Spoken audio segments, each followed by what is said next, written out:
You don't have to burn books to destroy a culture. Just get people to stop reading them. I have never listened to anyone who criticized my taste in space travel, sideshows, or gorillas. When this occurs, I pack up my dinosaurs and leave the room. You must stay drunk on writing so reality cannot destroy you. Why is it, he said, one time, at the subway entrance, I feel I've known you so many years. Because I like you, she said, and I don't want anything from you. We are cups, constantly and quietly being filled.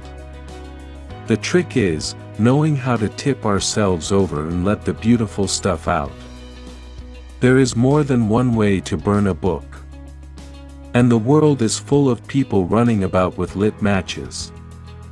Stuff your eyes with wonder, he said, live as if you dropped dead in 10 seconds. See the world.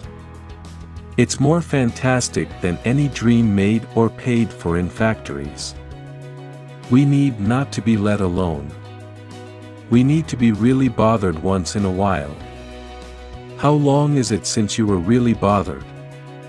About something important, about something real? There must be something in books, something we can't imagine, to make a woman stay in a burning house. There must be something there. You don't stay for nothing. If you hide your ignorance, no one will hit you and you'll never learn. Learning to let go should be learned before learning to get. Life should be touched, not strangled.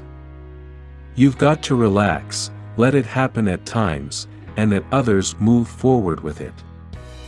I'm 17 and I'm crazy. My uncle says the two always go together. When people ask your age, he said, always say 17 and insane. Don't think. Thinking is the enemy of creativity. It's self-conscious, and anything self-conscious is lousy. You can't try to do things. You simply must do things. The good writers touch life often. The mediocre ones run a quick hand over her. The bad ones rape her and leave her for the flies. Don't ask for guarantees. And don't look to be saved in any one thing, person, machine, or library. Do your own bit of saving, and if you drown, at least die knowing you were heading for shore. We are an impossibility in an impossible universe.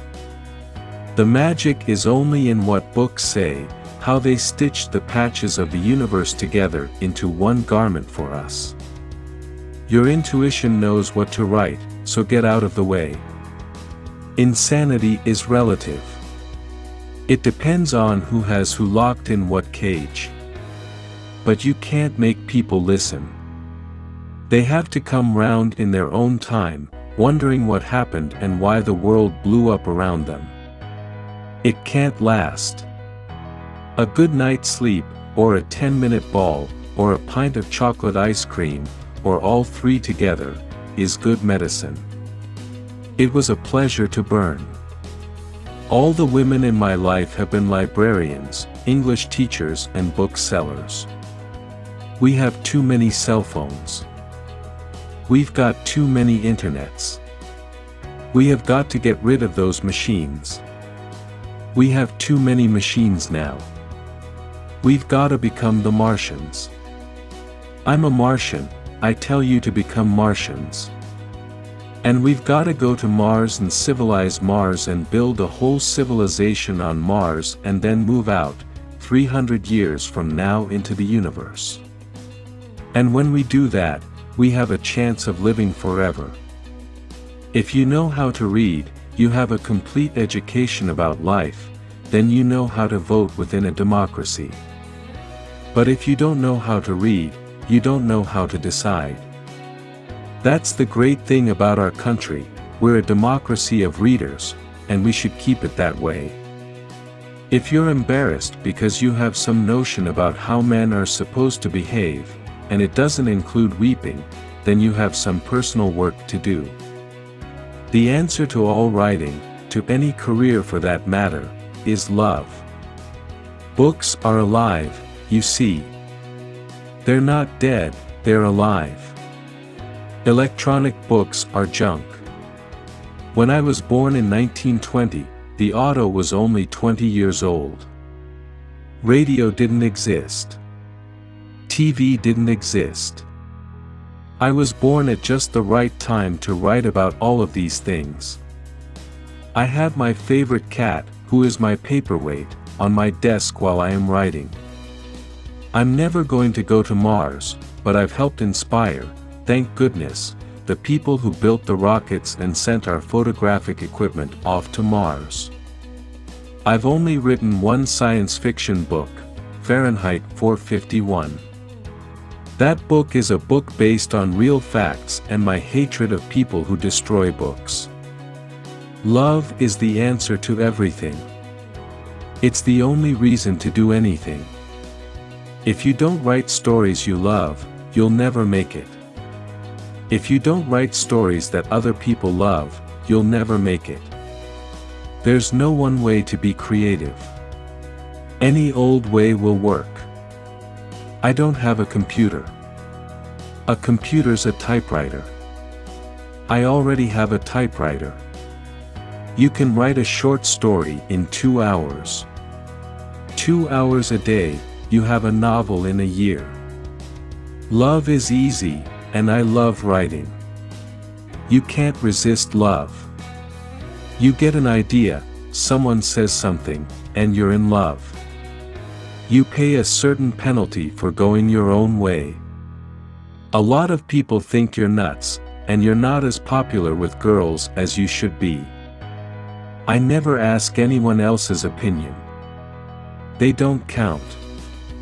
The great fun in my life has been getting up every morning and rushing to the typewriter because some new idea has hit me. Without libraries, what have we? We have no past and no future.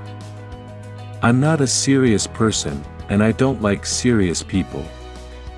Ideas excite me, and as soon as I get excited, the adrenaline gets going, and the next thing I know I'm borrowing energy from the ideas themselves.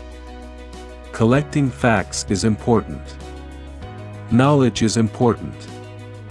But if you don't have an imagination to use the knowledge, civilization is nowhere. There are worse crimes than burning books. One of them is not reading them. After Hiroshima was bombed, I saw a photograph of the side of a house with the shadows of the people who had lived there burned into the wall from the intensity of the bomb. The people were gone, but their shadows remained. Look at the Chandra Levy case. It's become a star chamber. The major networks, the cable networks, they're being prosecutors.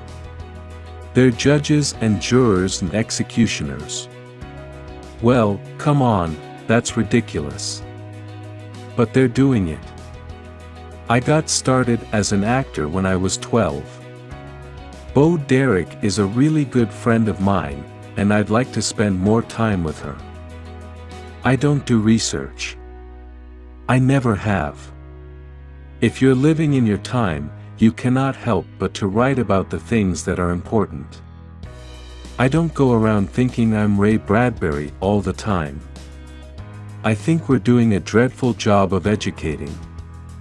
My personal telephone book is a book of the dead now. I'm so old. Almost all of my friends have died, and I don't have the guts to take their names out of the book.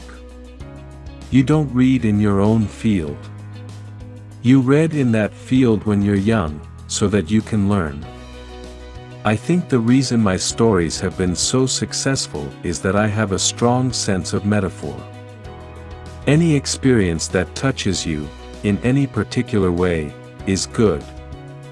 It can be a horrible experience. Millions of students now, in all the schools of America, are reading science fiction and especially, thank God, the Martian Chronicles. Facts are not interesting to me. All of us, no matter how we look born into this world, feel something like the hunchback. It doesn't matter if you have a beautiful face or not. I have spent my life going from mania to mania. Somehow it has all paid off. The first stories I wrote when I was 12 were about Mars and landing on Mars. My favorite writers have been those who've said things well. I don't see myself as a philosopher. That's awfully boring. Libraries raised me. If you dream the proper dreams, and share the myths with people, they will want to grow up to be like you. My goal is to entertain myself and others. All my stories are like the Greek and Roman myths, and the Egyptian myths, and the Old and New Testament. If I'd found out that Norman Mailer liked me, I'd have killed myself. My religion encompasses all religions. I believe in God, I believe in the universe. I believe you are God, I believe I am God, I believe the earth is God and the universe is God. We're all God.